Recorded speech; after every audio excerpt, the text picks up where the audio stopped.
Hey, welcome to Clarksville Vibe the show where we tell the stories about people here in Clarksville, Tennessee who make this place the greatest place to live in America. I'm your host, Kevin Kennedy Jr., a local pediatric dentist. I'm a Clarksville native, grew up here. I was the fifth generation that grew up on my small family horse farm right in the center of town. Went away to dental school for a little bit and have been back in town now 10 years doing pediatric dentistry for all of our great kids. But it has been my honor to just be a Clarksville resident and to watch all of the positive and amazing, cool things that are happening all around our town. Lots of new things that I never would have imagined happening when I was a kid growing up around here, and lots of exciting things that some of us can't have been waiting for a long, long time. And so we're just excited to see Money Magazine, recognize the potential that we have in this city. And it's my job here on this show to bring you people who are making positive, influential change all the way around our community. Today's guest is one of many. If you've been following along with the show for a while, you've noticed we have brought consistent, great content of people who really care deeply about our community, who are others-centered, who are leaders, and who are creating leaders behind them in their legacy. And today's guest is one of those. He is a good friend of mine. We happen to be neighbors where my dental practice is located. He is someone, as I mentioned before, who goes beyond his business and cares deeply about his community. When you hear great acts of generosity in our community, his name is usually one of those listed. He's a franchise owner of Dominos, several locations around here. He's Antonio Murgas. He's a great friend of mine, someone that is just always brings me a lot of positive inspiration when I get to spend a few moments chatting with him as he's going from location to location and checking on all of his people. We'll catch each other out back and get to share each other's story and inspire one another for a few minutes. And he's been someone that I've had on my list for a long time. What you're going to hear today is a great story about someone who started off at the entry-level position at Domino's and has now built something that he's very proud of, I'm very proud of, and is blessing our entire community in many, many different ways. So Antonio Murgas, hey, thanks so much for hopping on the show. Yes, sir. Yes, sir. It's a pleasure, Kevin. Yeah, well, you're one that I've had on the list for a long time, and we finally made it work. Yep. And get to tell your whole story. I know we have chatted a little bit about your story. You told me you ended up in Clarksville around 8th grade, and you've been here ever since. Yeah, stayed here. My family, we're from Puerto Rico. Yeah. So we ended up in Cleveland, Ohio, learned English back then. The 4 years we stayed there, and then we ended up in Clarksville, Tennessee. Union Carbide had their world headquarters in Clarksville back in 1992, believe it or not. So my dad got a promotion. We ended up here, and I am a St. B boy as well as you. Yeah, that's right. Yeah, grew up. Not many people know what St. B is anymore. You kind of just drive past it on the way to downtown from the mall or something like that. But got your. Did you ever go to St. B Elementary? Yeah. No. Oh, no, I ended up 8th going grade. Yeah, I ended up going to Richview. Okay, and then cool. I ended up going to Northeast High School. Okay. Yep. Yeah. I spent some time at Northeast also. And so tell us a little bit about, kind of where you are in your professional journey now. So you are one of our local Domino's franchise owners. You own several locations around here. So tell us kind of where you are now, and then we'll reverse the story back and talk about how you got there. Okay. So right now I have 5 locations here in Clarksville. There are 7 Domino's total here in Clarksville, so I've been blessed to have 5 in majority of the market. There is a 6th store in the oven right now. Okay. Hopefully that'll materialize in the next couple of years. But I'm at 7 stores right now, and hopefully we're going to be a 12-store franchise in the next 3 years. Wow. So I have a question in regards to that. You and I have discussed before just this kind of burning passion for, one, blessing the community, but growing your influence. And so growing from, what was a one-store business for you, then probably became 2 or 3 or 4 quickly, and then became 6, and then the vision always outpaces your resources, so you see what might become. When did you first start to notice that about yourself, where your vision really was beyond where you were in that moment? I think really when I got to 3 stores. Okay. So originally I started at Wilma Rudolph, and eventually I got to purchase that store from my old boss. But when I got to 3 stores, that's when I really noticed that I can take it to the next level. Yeah.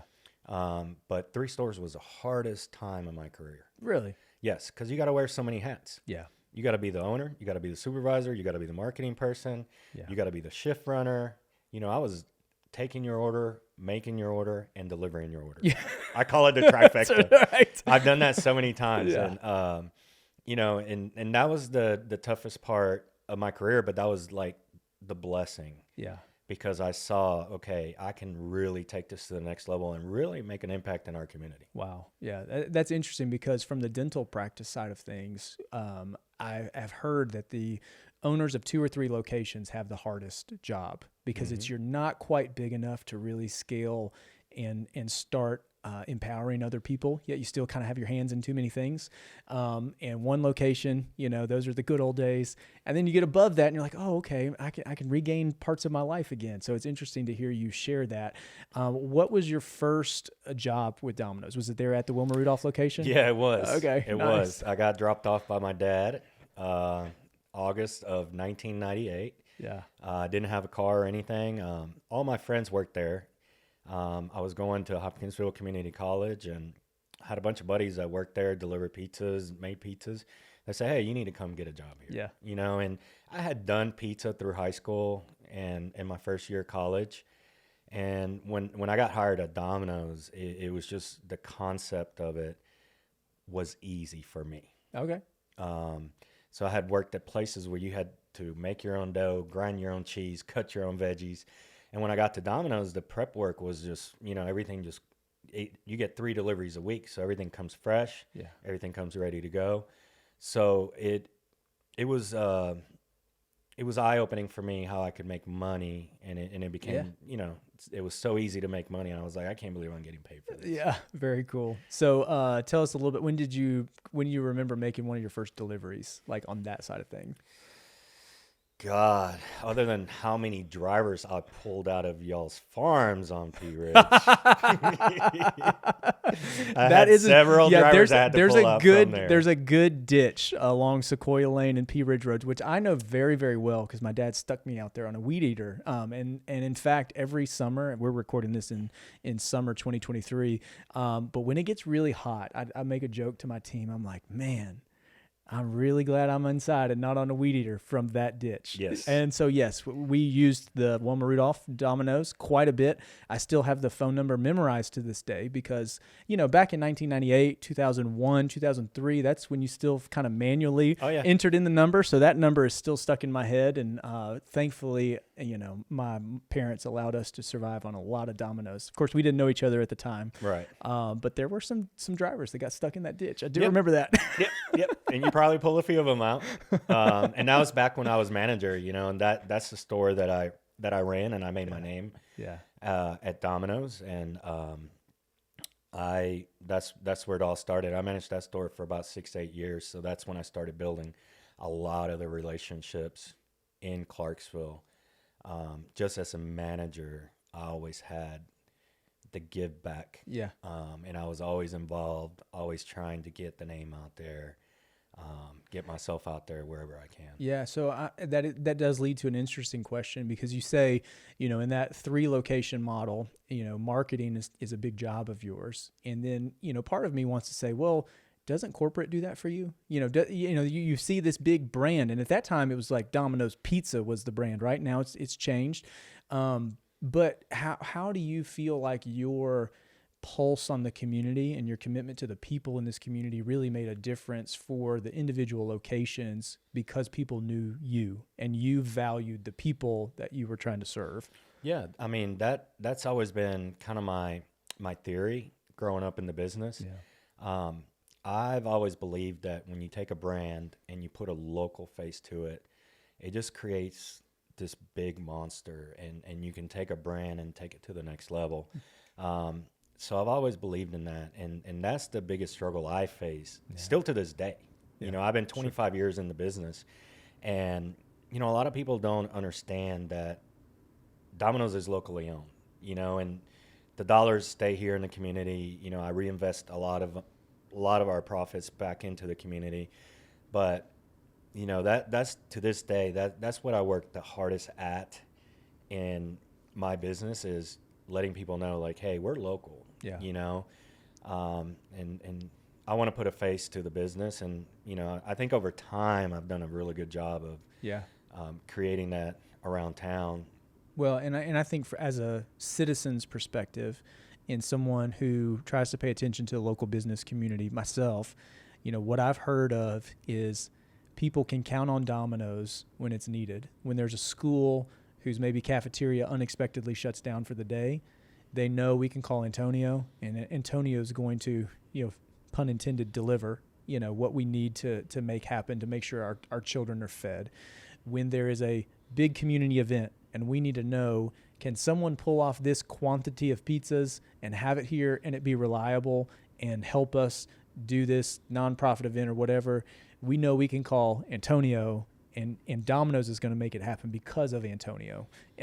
And so I guess my question to you is, you know, is that something that your entire organization really values, or is that something that, you know, is just a passion of yours personally?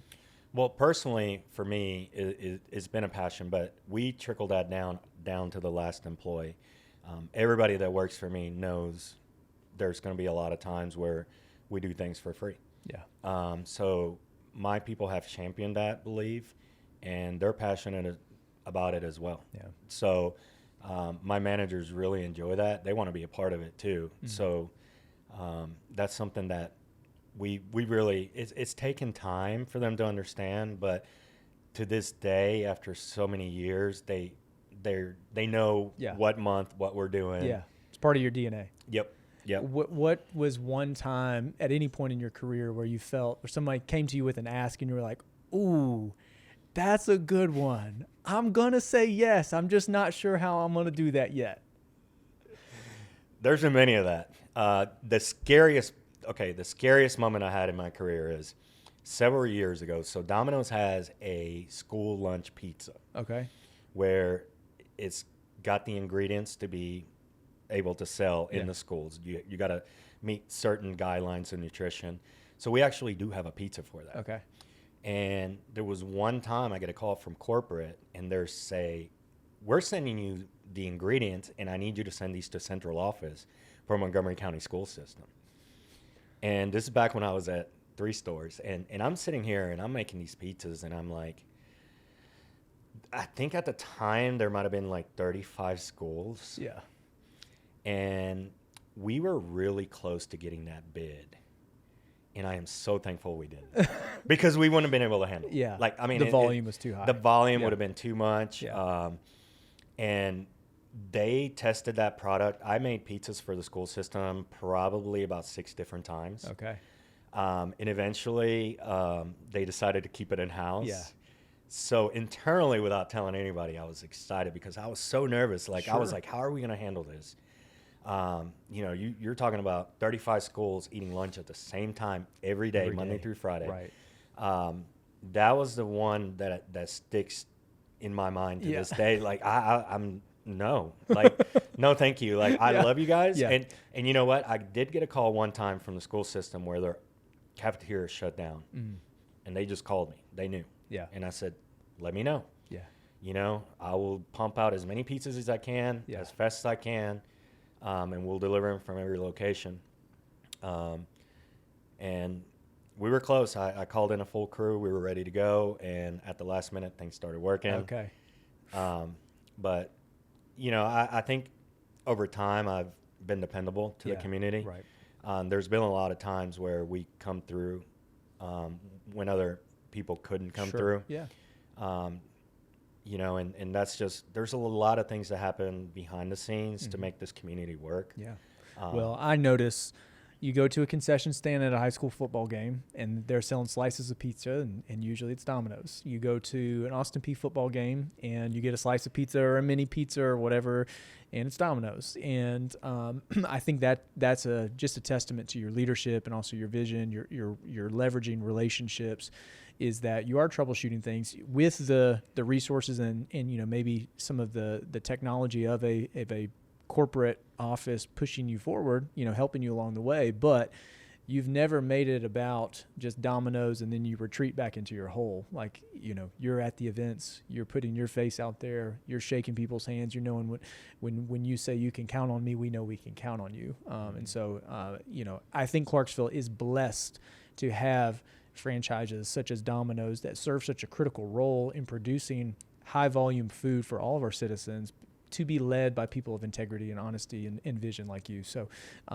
that's been really fun to say, to kind of hear that part of your story. Another one thing that I did want to ask you about, just kind of behind the scenes in Domino's, is technology has changed a lot, right? And so now you've whereas we joked before, in 1998, I had the phone number memorized in my head. I could call when my parents weren't home and needed a pizza, and it would be delivered there. And now it's like, you better use the app. If you're calling pizza orders in, I'm pretty sure you're probably annoying someone there at the store. Maybe I'm not, but you got the app. You've got artificial intelligence that I'm sure is changing the way some things. You've got the tracker now that like tells you when your pizza's ready if you're going to do carry out or something like that.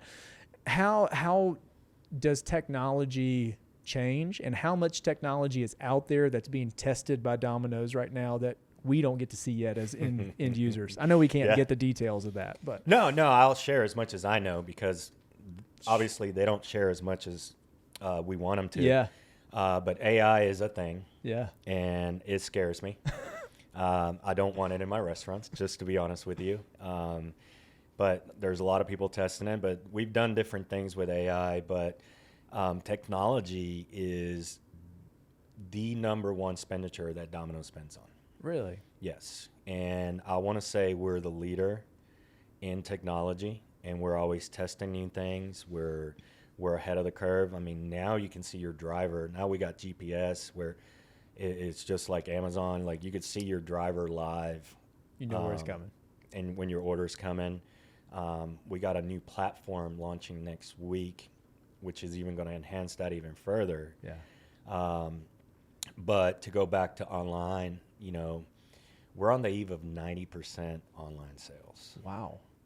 When we were 0 when I was manager. Yeah. So when they first kind of rolled it out to you, I'm a big fan of the show The Office. Yeah. So I think of, when they first rolled out the Dunder Mifflin website, Dwight is challenging the website. It's like, you can't sell more paper than me, Right. I'm imagining a Domino's kind of some of that skepticism, like, why do we got to fool with this website? He's going to kick in these orders. They're going to be wrong, this and that. Like, just let people call in. So what was that transition like? Because I'm sure it was crazy at the time, because you're still doing it as high volume as you can. And now you've got to leverage this new tool that's just going to throw in orders, and people are, expecting to pick up their pizza on time or have it delivered on time. Yeah. Yeah. I was there. I was a manager when it first came out. I fought it. I hated it. Yeah.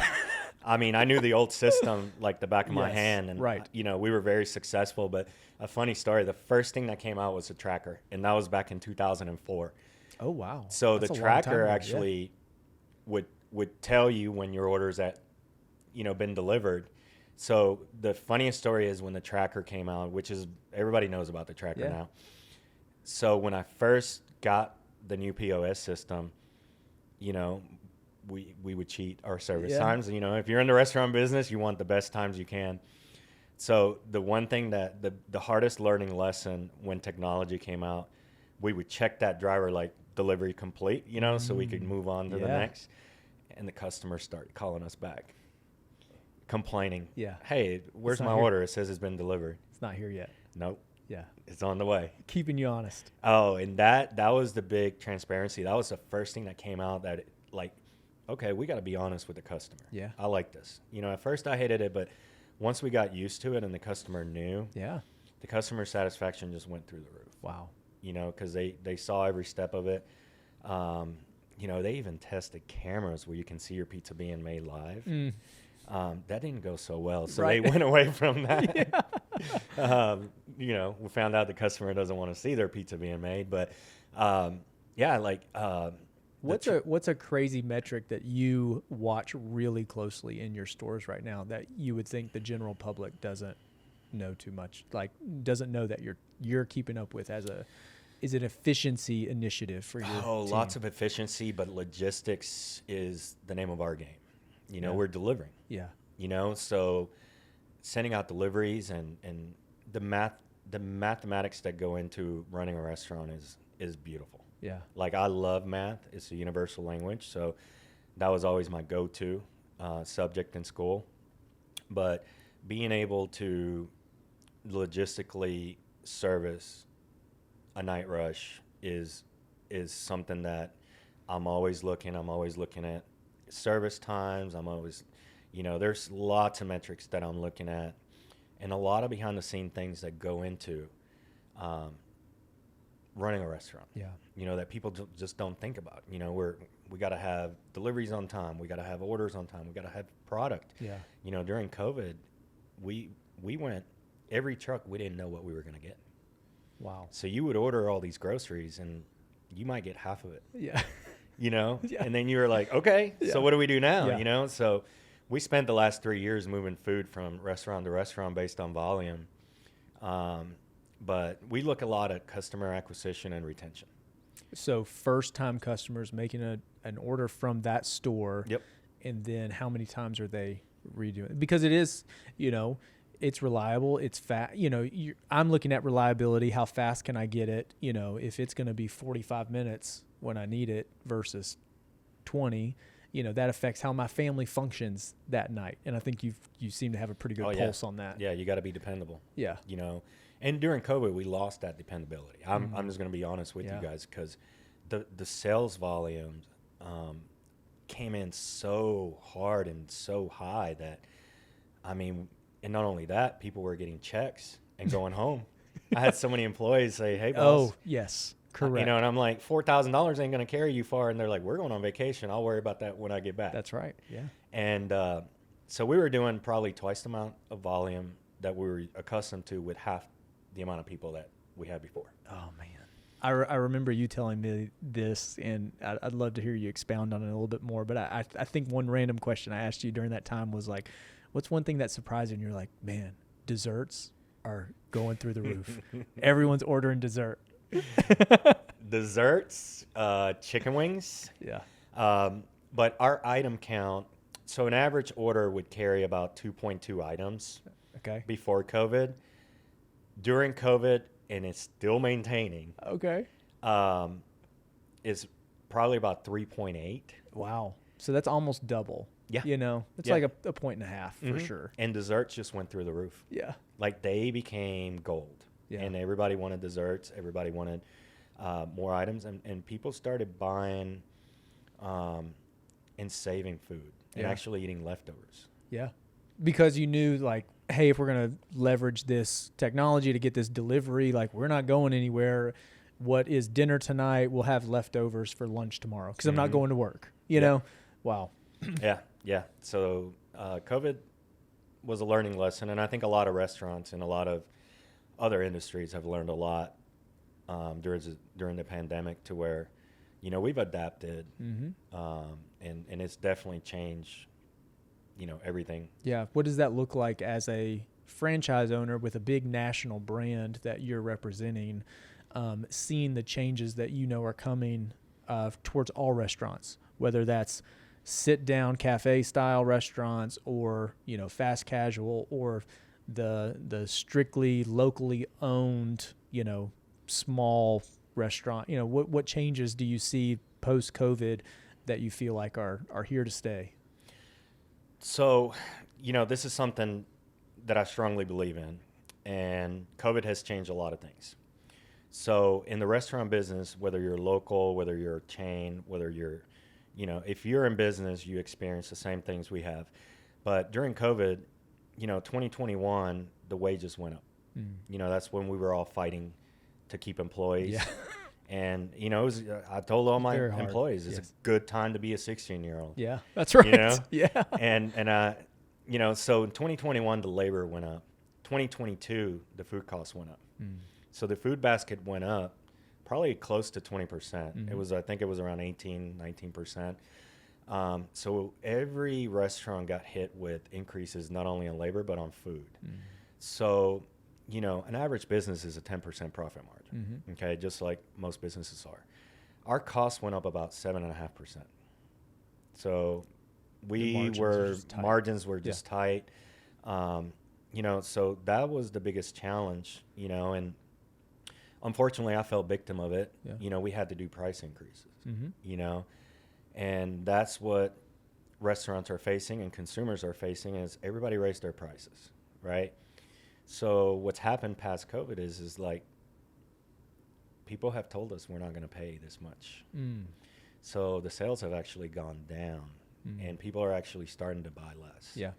And, you know, we've been waiting for this. Yes. You know, and unfortunately, and I'm not going to take this route, a lot of restaurants, what they're doing is they're cutting back on their portionings, you know, to offset the cost. Keep the revenue the same. Right, because they can't charge more for their product. Yeah. So the biggest challenge today for any restaurant is figuring out that happy medium on price point to bring value to the customer, to get them in the door, and still be able to operate at a profit margin. Yeah. You know, but I think 10% is probably not a realistic number post-COVID. Wow.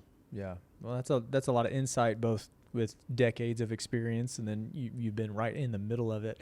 That is interesting to me that you've seen some changes because, you know, I'll say it as a consumer, there's been a sticker shock sometimes where convenience of like, we just got out of soccer practice, we just need something fast, let's roll through. You don't think about it. You order what you normally order, and you get there and you're like, okay, so we're there. All right. Well, we might have to rethink that next time, you know, or, you know, I know you love the garlic knots or whatever, but could we stick with just a pizza, you know? You know, it's just those things. But I also understand it from the business owner perspective because I know how the wage increase affected my business. I know how the wage increase, you know, probably affected you, your product, your cost of your sold goods, that goes up. And it's like, I mean, it makes sense. This is what they've got to do to survive, you know, but there does become an inflection point where the average family, when you're in a business like yours, that's meeting a real urgent and convenient need. Like we're doing this because sometimes it's easier, sometimes just because we enjoy it, sometimes it's a tradition. Like, you know, in the big scheme of things, the wages out in the marketplace haven't kept up with the cost, right? You know, the inflation of cost, you know, just is the trickle down effect. Well, I love this conversation. I love the insight that you're obviously willing to share with us. It's interesting to me to talk about the technology because I think that's so exciting to hear kind of on the back end logistically. How does a nighttime rush work? How do you know when a driver needs to go here? What order do they need to go? Do they take 2 orders with them or 1? You know, like all of that's pretty fascinating to me. But I do want to hear a little bit more about, you know, your story specifically. You know, you mentioned, hey, my first job with Domino's was, you know, in college. We got this kind of vision as a manager. You were eventually able to purchase that Wilma Rudolph store from the owner, you know, at a 3 location. You knew that you could grow this. Where have you leaned, especially in our community, to get the resources and the vision and the relationships to help kind of foster that growth? Are there any people in our community that you could say, hey, I've really leaned on this person, or this person's been, you know, super encouraging to me along the way to help me keep going, or, you know, help me when I'm facing challenges, things like that? So, I mean, there's many people that have helped shape me. The main one is my wife. You know, you know, the awesomeness that comes with us is she thinks so opposite of me. So she kind of keeps me kind of level-headed when it comes to things. But her influence in the business in my life have been instrumental, you know, because I've taken chances, you know, and that's the hardest thing in business is taking that leap of faith into becoming a business owner. So that's a good question. When was a time where you really felt like in the moment you were taking a significant risk, but looking back at it, you're like, man, that was really a good decision? Well, the original story of how I purchased the first 2. Really? You were nervous purchasing the first one? Yeah. This is how I became a business owner. This is back in October 6, 2008 is when I became a business owner. But my first store that I was going to buy, I was going to be a 1-store owner in Madison Street. I believed in the market. I thought I didn't understand why I was doing so well at Wilma Rudolph and Madison Street was failing. But long story short, they were going to close Fort Campbell Boulevard, Okay. the store that I ended up purchasing, the guy calls me about a month before we were doing the closing. He's like, hey, I'm about to close this store. Do you want it? Because I don't want this closing to be on me. Right. And I said, how much? He's like, I'll throw it in for free. And I was like, great. Well, that was a store that was losing $7,000 a month. Madison Street was losing $5,000 a month. So my first 2 stores that I bought were losing money. Wow.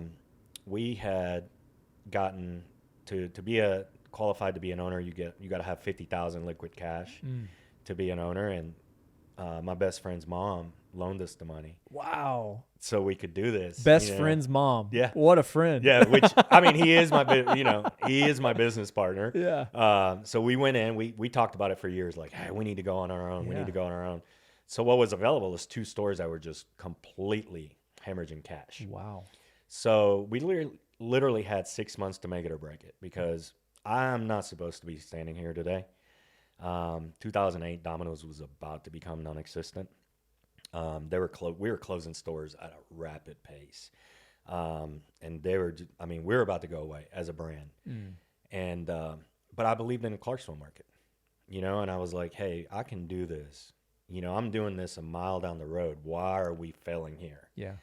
And, looking back on it, it was the best decision. Wow. My highest volume store I got for free today. Yeah, crazy. Right? Yes. My most generating profit. I mean, and I ran that one for years, and it took a lot of work. I mean, I ain't gonna, we didn't turn profit overnight. I lost money, but eventually after like 3 or 4 months, I've made it break even. Yes. Which was my goal. I'm like, I'm not losing money anymore. Right. Yeah. So like the first year and a half, I didn't pay myself a single penny. Just because you couldn't. I couldn't. Then if we did make profit, I wanted to build up the business and the cash. So yeah, that first year and a half was tough, but the initial investment, I think looking back on it, Kevin, I don't think I would do it again. Yeah. Like, I mean, it was too risky, and I had family members telling me that was not a good idea.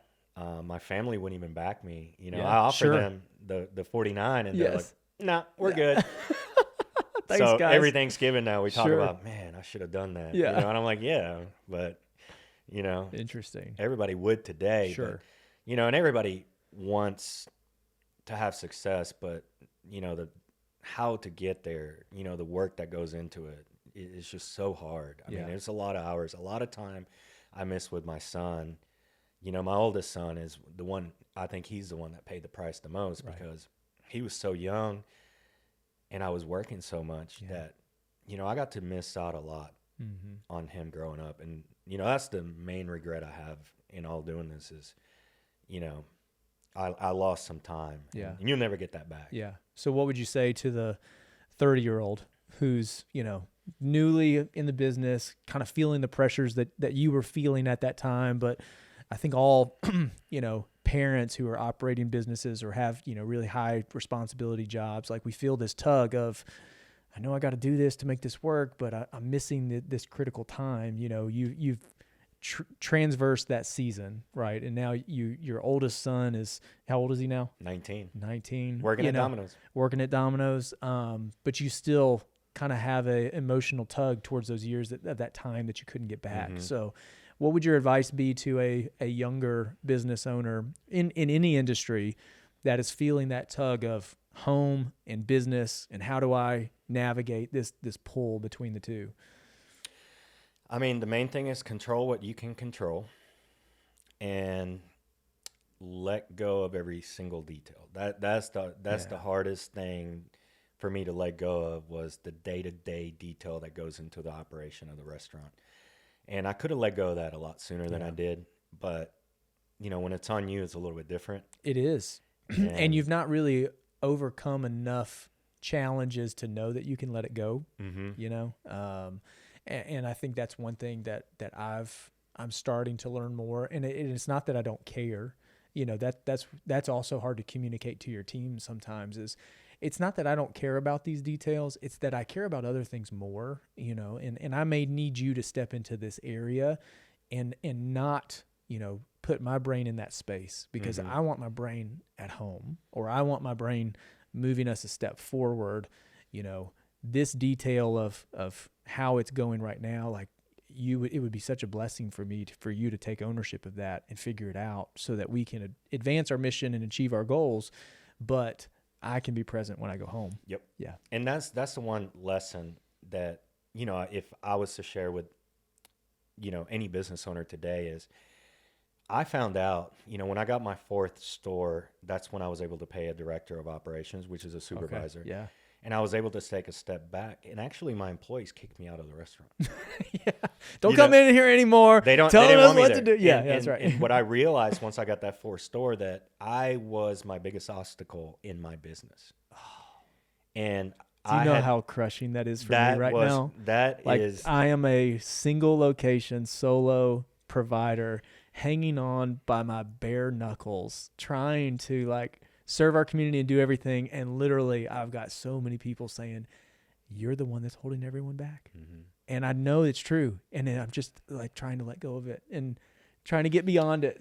I'm still bitter to this day because, you know, once I just said, all right, here are the keys, run it like it's your restaurant. Yes. And once I empowered my people to achieve their own goals and, you know, achieve their own career goals, that's when my business really took off. Wow. Like, I mean, I'm telling you, it was like, I couldn't believe, you know, how much the business was operating better by not, you know, being there to the day to day. And then, you know, that let me focus in the community and let me focus on the marketing. And they backed me up. And, you know, I've done some things over the years to improve their quality of life because restaurant business has a poor quality of life. It has hard work, long hours. So I no holidays. Yeah. I cut back on their hours. I give them more time off. And once I did that, I had a lot of turnover in management. They make great money working for me. But a lot of employees would leave me because they're like, hey, I'll take less money for better quality of life. So one of the things that I did was I cut my managers to 40 hours. You know, they were working 55. Wow. And I said, you only work in 40. And they're like, what? And, you know, I said, take a weekend day off, you know. And I did certain things to like just improve the job. And, you know, I went from having a manager a year leave me to where I can't get rid of them now. Like, they're all listening like, oh, wait a second. What does he mean? and people, you know, to this day, like when I interview somebody with experience, they don't believe me. Yeah. And they're hesitant. And I've actually not hired people. Like people will turn down the job because they think I'm lying. Yeah. Like that's too good to be true. Yeah. They're like, nah, no, this is the restaurant business. You know, we know what we're getting into. And I'm like, no, like I truly value your time. And I want you to have a family. I want you to have, you know, I don't want people to miss out on the things I did. Yeah. Because I was there 55, 60 hours a week. You can't do family and be a business owner. Yeah. Like, well, not just be a business owner, but be a manager. Yeah. Do you feel like you learned most of those lessons through experience, or are you one of those leaders that's, you know, consuming content and going to conferences or events and trying to learn more things, or, you know, does Domino's provide that training? How are you learning to make yourself better as a leader? So our business is constantly revolving. Like, I mean, it just changes daily.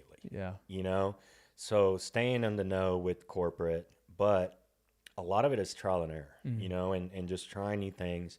I'm very open-minded to somebody coming up with a new concept. And that's the hardest thing as a business owner, you know.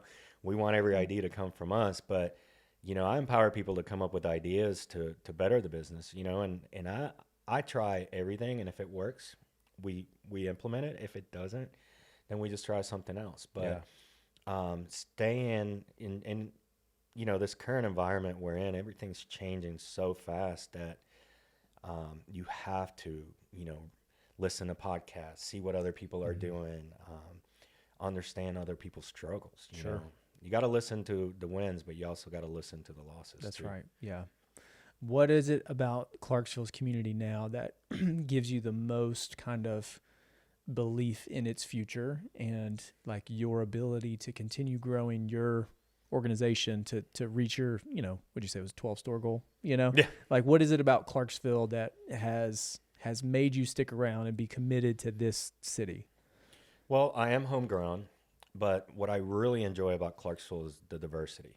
You know, that's one thing that, and not just in the demographics, but in the way we have built our town. You know, we used to be a military town, and it still is a military town. Sure. But we diversified our economy here in town, and the growth is just, I think we've been growing since I've been here, but really we took off around 2001 maybe. That's when we started really seeing growth in Clarksville. And they just announced yesterday, I don't know who announced it, but Clarksville Now published it, that Clarksville had the highest number of individuals that moved to town out of any city in Tennessee for the second year in a row. Yeah.